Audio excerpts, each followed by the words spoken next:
Dennis ലെവർട്ടോവിൻ്റെ what were they like എന്നുള്ള പോമാണ് നമ്മൾ നോക്കാൻ പോകുന്നത്. So first of all about Denise Levertov. അദ്ദേഹം ഒരു ബ്രിട്ടീഷ് അമേരിക്കൻ പോയറ്റാണ്. പൊളിറ്റിക്കലി എൻഗേജ്ഡ് ആയിട്ടുള്ള പോയട്രിയാണ് അദ്ദേഹം എഴുതുന്നത്. അതായത് ഇഷ്യൂസ് റിലേറ്റഡ് ടു പൊളിറ്റിക്സ്, ഇതൊക്കെയാണ് അദ്ദേഹത്തിൻ്റെ ഇതൊക്കെയാണ് അദ്ദേഹത്തിൻ്റെ വർക്ക്സിനകത്ത് തീംസ് ആയിട്ട് വരുന്നത്. ഇപ്പോൾ വാറിനെ കുറിച്ചും അവർ ഒരു ഫീമെയിൽ റൈറ്ററാണ് കേട്ടോ ഡെന്നിസ് ലെവർട്ടോവ്.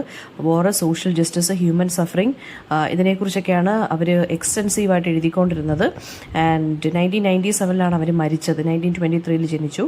ഒരു വിയറ്റ്നാം വാറിനെ കുറിച്ചുള്ള അല്ലെങ്കിൽ വിയറ്റ്നാം വാറിനെ നല്ല രീതിയിൽ ക്രിട്ടിസൈസ് ചെയ്ത് എഴുതിയ ഒരു വ്യക്തിയാണ്. And what were they like എന്നുള്ളത് അവരുടെ ആ ഒരു വിയറ്റ്നാം വാറിനെതിരെയുള്ള കുറച്ച് കാര്യങ്ങളാണ് ഈ ഒരു പോയത്തിനകത്ത് അവർ സംസാരിക്കുന്നത്.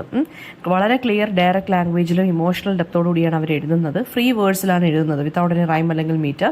And personal experiences plus political issues ആണ് അവർ പോയട്രിക്കകത്ത് കമ്പൈൻ ചെയ്ത് എഴുതുന്നത്. സോ ഇതൊരു പവർഫുൾ ആയിട്ടുള്ള ആൻറ്റി വാർ പോമാണ്. വിയറ്റ്നാം വാറിന് ബാക്ക്ഗ്രൗണ്ടിൽ വെച്ചിട്ട് അല്ലെങ്കിൽ in response to Vietnam war, അങ്ങനെയാണ് ഇവർ ഈ പോം എഴുതിയിരിക്കുന്നത്. ഒരു ഡയലോഗ് പോലെയാണ് ഈ ഒരു പോം അവർ സ്ട്രക്ചർ ചെയ്തിരിക്കുന്നത്. ഒരു സ്പീക്കർ കുറേ ക്വസ്റ്റ്യൻസ് വിയറ്റ്നാമീസ് പീപ്പിളിനെ കുറിച്ച് ചോദിക്കുന്നു. ആൻഡ് അനദർ സ്പീക്കർ എന്ത് ചെയ്യണം, അതിന് ആൻസർ പറയുന്ന പോലാണ് എഴുതിയിരിക്കുന്നത്.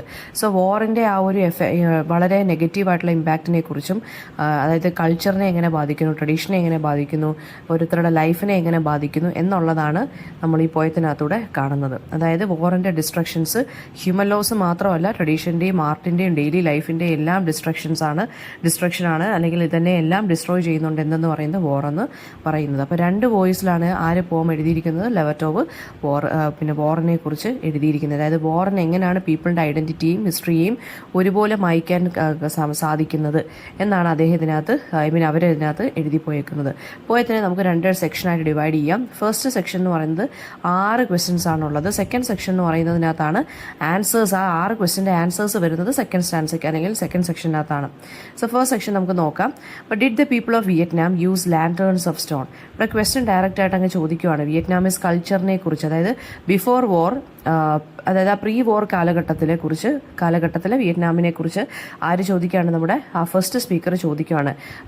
ക്യൂരിയോസിറ്റിയാണ് കാണിക്കുന്നത് വിയറ്റ്നാമീസ് കൾച്ചറിനെ കുറിച്ച് കൂടുതലായിട്ടും അറിയാൻ. അതായത് സ്റ്റോണിൻ്റെ ലാൻറ്റേൺസ് ആയിരുന്നു യൂസ് ചെയ്തുകൊണ്ടിരുന്നത്. ലാൻറ്റേൺസ് ഓഫ് സ്റ്റോൺ എന്ന് വെച്ചാൽ ഇവിടെ ഉദ്ദേശിക്കുന്നത് ട്രഡീഷണൽ ആയിട്ടുള്ള ആർട്ട് അല്ലെങ്കിൽ വിയറ്റ്നാമീസ് പീപ്പിളിൻ്റെ കസ്റ്റംസിനെ കുറിച്ചാണ് ചോദിക്കുന്നത്. Did they hold ceremonies to reverence the opening of buds? അതായത് വിയറ്റ്നാമീസ് പീപ്പിളിന് നേച്ചറിന് വളരെയധികം റെസ്പെക്റ്റ് ആണുള്ളത്. അപ്പോൾ ഓപ്പണിംഗ് ഓഫ് ബഡ്സ് എന്ന് വെച്ചാൽ ഇവിടെ ഉദ്ദേശിക്കുന്നത് ലൈഫ് അല്ലെങ്കിൽ ബ്യൂട്ടി അല്ലെങ്കിൽ പീസ്. അതായത് ഒരു പൂ വിരിഞ്ഞു കഴിഞ്ഞാൽ അല്ലെങ്കിൽ നേച്ചറിൽ എന്തെങ്കിലും പുതിയതായിട്ട് സംഭവിച്ചു കഴിഞ്ഞാൽ അവർ അതിനുവേണ്ടി അത് ആഘോഷിക്കുവാൻ വേണ്ടി സെറമണീസ് ഒക്കെ അവർ ഹോൾഡ് ചെയ്തിരുന്നോ എന്ന് ചോദിക്കുവാണ്. Were they incline to quiet laughter? Vietnamese people വളരെ സിമ്പിൾ ആൻഡ് പീസ്ഫുൾ ലൈഫാണ് വാറിന് മുന്നേ അവർ ജീവിച്ചിരുന്നത്. സോ ക്വയറ്റ് ലാഫ്റ്റർ എന്ന് വെച്ച് കഴിഞ്ഞാൽ ഇവിടെ ഉദ്ദേശിക്കുന്നത് അതായത് അവർ ഇപ്പോഴത്തെ കണക്ക് തന്നെ പതുക്കെയാണോ ചിരിച്ചിരുന്നത് എന്ന് ചോദിക്കണം. അപ്പോൾ പതുക്കെയല്ല ചിരിച്ചിരുന്നതെന്നുള്ളതാണ് ഈ ക്വസ്റ്റനിലൂടെ നമ്മൾ ഇരിക്കേണ്ടത്. അതായത് വാറിന് മുമ്പ് അവർ നല്ല രീതിയിൽ വളരെ ഹാപ്പി ആൻഡ് പീസ്ഫുൾ അല്ലെങ്കിൽ കണ്ടന്റഡ് ലൈഫ് ലീഡ് ചെയ്തിരുന്ന ആളുകളാണ്. അപ്പം ക്വയറ്റ് ലാഫ്റ്റർ എന്ന് വെച്ചാൽ ഇവിടെ ഉദ്ദേശിക്കുന്നത് വാറിന് ശേഷം അവരുടെ ലാഫ്റ്റർ എന്ന് പറയുന്നത് ഇപ്പോൾ വളരെ ക്വയറ്റാണ്. ഓക്കെ, അതായത് വളരെ സിമ്പിളായിട്ട് ഭയങ്കര ഹമ്പിളായിട്ടോ അല്ലെങ്കിൽ വളരെയധികം ഹാപ്പി ആയിട്ട് ജീവിച്ചിരുന്ന ആളുകൾ ഇപ്പോൾ വാറിന് ശേഷം വളരെ ക്വയറ്റായിട്ടാണ് ലാഫ് ചെയ്യുന്നത് അല്ലെങ്കിൽ സ്മൈൽ ചെയ്യുന്നത് പോലും. അതായത് അവരുടെ ജീവിതത്തിൽ സന്തോഷങ്ങളെല്ലാം നഷ്ടപ്പെട്ടു. സോ അവർ ഇതൊരു മുന്നേയും ഇങ്ങനെയായിരുന്നു എന്നാണ് ആര് ചോദിക്കുന്നത്, ഈ ഫസ്റ്റ് സ്പീക്കർ ചോദിക്കുന്നത്. Did they use bone and ivory, jade and silver for ornament? ഇനി ചോദിക്കുന്നത് അവരുടെ ട്രഡീഷണൽ ആയിട്ടുള്ള ആർട്ടിസ്റ്റിക് അല്ലെങ്കിൽ ക്രാഫ്റ്റ്സ്മാൻഷിപ്പിനെ കുറിച്ചാണ്. അതായത് അവരുടെ കൾച്ചർ എന്ന് പറയുന്നത് വളരെ ആർട്ടിസ്റ്റിക് അല്ലെങ്കിൽ വളരെ റിച്ച് ആയിട്ടുള്ള ആർട്ടിസ്റ്റിക് ട്രഡീഷനാണ് ഇവർക്കുള്ളത്. സോ അവർ ബോണും ഐവറിയാണ് യൂസ് ചെയ്തത് അല്ലെങ്കിൽ അവർ ജെയ്ഡോ അല്ലെങ്കിൽ സിൽവർ ആയിരുന്ന ഓർണമെന്റ്സിന് വേണ്ടി യൂസ് ചെയ്തിരുന്നത്. അതായത് വിയറ്റ്നാമീസ് പീപ്പിൾ ഈ ഓർണമെന്റ്സ് അല്ലെങ്കിൽ ഇങ്ങനെയുള്ള കാര്യങ്ങളൊക്കെ ഉണ്ടാക്കാൻ വളരെ മിടുക്കരാണ്. അപ്പോൾ അവരുടെ ക്രാഫ്റ്റ്സ്മാൻഷിപ്പിനെ കുറിച്ചാണ് അതിനകത്ത് സംസാരിക്കുന്നത്. ഹാഡ് ദേ ആൻ എപ്പിക് പോം? ഇനി വിയറ്റ്നാമീസ് പീപ്പിളിന് ഒരു റിച്ച് ആയിട്ടുള്ളൊരു ലിറ്റററി ട്രഡീഷൻ ഉണ്ടെന്നാണ് ഈ ഒരു ലൈൻ സജസ്റ്റ് ചെയ്യുന്നത്. അതായത് എപ്പിക് പോയം എന്ന് വെച്ച് കഴിഞ്ഞാൽ നേച്ചറിനെ കുറിച്ചുള്ള ഒരു മെമ്മറിയെ, നേഷനെ കുറിച്ചുള്ള അവരുടെ രാജ്യത്തിനെ കുറിച്ചുള്ള മെമ്മറിയോ ഹിസ്റ്ററിയോ ഒക്കെ അവർ എഴുതി വെച്ചിട്ടുണ്ടോ, അവരത് പോംസ് ആക്കിയിട്ടുണ്ടോ, അവരുടെ ലിറ്റററി ടെക്സ്റ്റിനകത്ത് നമുക്കത് കാണാൻ സാധിക്കും. ദാറ്റ് മീൻസ് എന്താണ്, വാറിന് മുമ്പേ നല്ലൊരു ലിറ്ററേച്ചർ ആയിരുന്നു അവർക്കുണ്ടായിരുന്നത്, ഒരു റിച്ച് ആയിട്ടുള്ള ലിറ്റററി ട്രഡീഷൻ ആയിരുന്നു അവർക്കുണ്ടായിരുന്നത്. സോ അവർ പോംസ് ഒക്കെ എഴുതിയിട്ടുണ്ടോ എന്ന് പോയിട്ട് ചോദിക്കുവാണ്. Did they distinguish between speech and singing, അതായത് അവരുടെ ലാംഗ്വേജിൻ്റെ ബ്യൂട്ടിയെക്കുറിച്ചും മ്യൂസിക്കിൻ്റെ ബ്യൂട്ടിയെക്കുറിച്ചുമാണ് ഇതിനകത്ത് ഇവിടെ ആ ഒരു ലൈനിനകത്ത് പറയുന്നത്. ഇനി സെക്കൻഡ് സെക്ഷനാണ് നമ്മൾ നോക്കുന്നത്. സെക്കൻഡ് സെക്ഷനകത്തുള്ളതെന്ന് വെച്ച് കഴിഞ്ഞാൽ ഈ ഫസ്റ്റ് സെക്ഷനിൽ ചോദിച്ചതിനെല്ലാം ഉള്ള മറുപടികളാണ് സെക്കൻഡ് സെക്ഷനകത്ത് ഉള്ളത്. Sir the light hearts turn to stone. ആദ്യത്തെ ക്വസ്റ്റൻ എന്തായിരുന്നു, അവരുടെ സ്റ്റോണിൻ്റെ ലാൻഡേൺസ് ആയിരുന്നു അവർ യൂസ് ചെയ്തിരുന്നത്.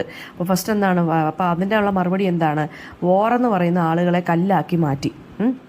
അവരുടെ ജോയും ലൈറ്റും എല്ലാം, അതായത് ജീവിതത്തിലുള്ള വെളിച്ചവും എല്ലാം അവർക്ക് നഷ്ടപ്പെട്ടു. സോ അവരുടെ ലൈറ്റ് ഹാർട്ട്സ് എന്ന് പറയുന്നത്, അവരുടെ മനസ്സെന്ന് പറയുന്നത് സ്റ്റോൺ ആയിട്ട് മാറി. Then it is not remembered whether in garden stone lanterns illumined pleasant ways. ഇനി അവരുടെ കൾച്ചർ എന്ന് പറയുന്നത് എന്താണ്, വോർ വന്നതിന് ശേഷം ഡിസപ്പിയർ ആയി, അല്ലെങ്കിൽ അത് ഇറേസ്ഡ് ആയിട്ട് മാറി. സോ ഭയങ്കര വലിയ രീതിയിലുള്ളൊരു കംപ്ലീറ്റ് ഡിസ്ട്രക്ഷൻ ആയിരുന്നു ഉണ്ടായിരുന്നത്. സോ അതുകൊണ്ട് തന്നെ ഇപ്പോൾ ആരും അവരുടെ ട്രഡീഷനെ കുറിച്ചൊന്നും ഓർമ്മിക്കുന്നില്ല. എന്തായിരുന്നു ആ സെക്കൻഡ് ക്വസ്റ്റൻ എന്തായിരുന്നു, മറ്റേ ബഡ്സ് ഓപ്പൺ ചെയ്യും, അതായത് നേച്ചറിൻ്റെ അടുത്ത് അവർ റെസ്പെക്ട്ഫുൾ ആയിട്ടാണോ പെരുമാറിയിരുന്നതെന്നാണ് ചോദിച്ചത് നമ്മുടെ ചോദ്യം. അപ്പോൾ അതിനെന്താ പറഞ്ഞേക്കുന്നത്, ഇപ്പോൾ ആരും അങ്ങനെ ട്രഡീഷണൽ ആയിട്ടുള്ള കാര്യങ്ങളൊന്നും ഓർക്കുന്നില്ല, ബിക്കോസ് വോറിന് ആ സച്ച് ഇമ്പാക്റ്റ് ആയിരുന്നു ഉണ്ടായിരുന്നത്.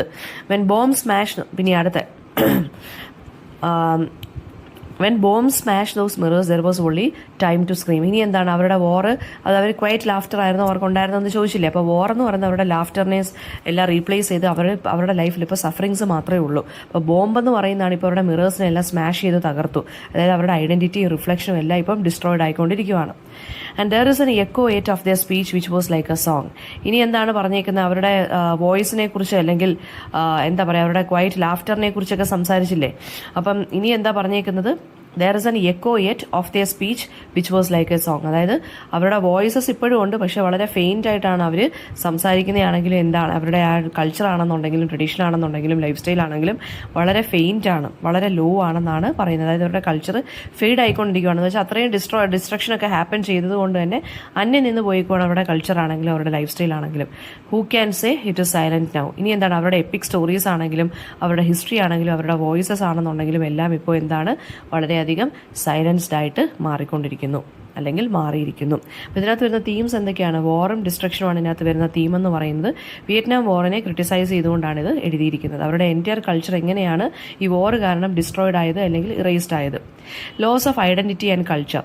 ഇനി ഈ വിയറ്റ്നാമീസ് ആളുകളുടെ ട്രഡീഷൻ്റെയും ലാംഗ്വേജിൻ്റെയും അവരുടെ ലിറ്ററേച്ചറിൻ്റെയും അല്ലെങ്കിൽ ആർട്ടിസ്റ്റിക് ഹെറിറ്റേജ് എല്ലാം നശിച്ചു വോർ കാരണം. സോ അവരുടെ ഐഡൻറ്റിറ്റിയും കൾച്ചറും തന്നെയാണ് അവർക്ക് നഷ്ടമായത്. Contrast between piece and violence ആണ് നെക്സ്റ്റ് തീം എന്ന് പറയുന്നത്. അതായത് വിയറ്റ്നാമീസ് പീപ്പിൾ എന്ന് പറയുന്നത് അവർക്ക് വളരെ പീസ്ഫുൾ ആയിട്ടുള്ള ലൈഫായിരുന്നു ബിഫോർ വോർ, പക്ഷേ പോസ്റ്റ് വോർ പീരീഡ് എന്ന് പറഞ്ഞാൽ വളരെ വയലൻസ് നിറഞ്ഞതും ഒക്കെ ആയിരുന്നു. ഇനി മെമ്മറി ആൻഡ് ഫോർഗെറ്റിംഗ് ആണ്. വോർ എന്ന് പറയുന്നത് എന്താണ്, ആളുകളെ മാത്രമല്ല കൊല്ലുന്നത്, പക്ഷേ അവരുടെ ഹിസ്റ്ററി, ആ രാജ്യത്തിൻ്റെ തന്നെ ഹിസ്റ്ററി അല്ലെങ്കിൽ മെമ്മറി, കളക്റ്റീവായിട്ടുള്ള ആ ഒരു കൂട്ടം ആളുകളുടെ മെമ്മറിയെ തന്നെയാണ് അത് ബാധിക്കുന്നതെന്നാണ് ഇവിടെ പറഞ്ഞേക്കുന്നത്.